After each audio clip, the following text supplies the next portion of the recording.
Under the Gun. Ito ay isang South Korean drama na nakatakdang ipalabas ngayong April 2024.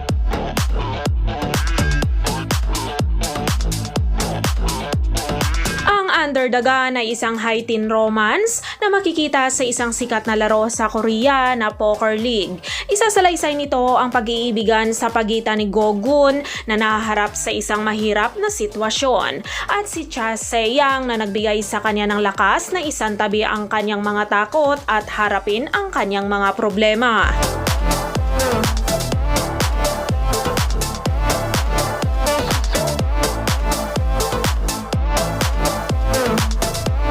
K-pop member ng SF9 na si Zuho ay gumanap bilang Go-gun. Si Go-gun ay ang anak ng isang profesional na manlalaro ng poker.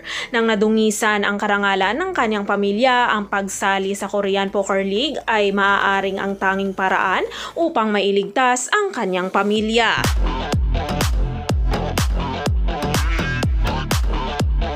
Habang si Jo Sumin ay gumanap naman bilang Cha Se-young. Si Cha Se-young ay isang transfer student. Sina Cha Se-young at Go-gun ay naging malapit sa isa't isa at laging magkasama. Samantala, si Seo Ji-won ay gumanap bilang Jo Tae-ha. Si Jo Tae-ha ay isang karibal ni Go-gun at isa siyang profesional na manlalaro ng poker. Sa particular, si Cha Se-young ay isang babaeng matagal na niyang gusto na hindi siya nasusuklian ng pag-ibig.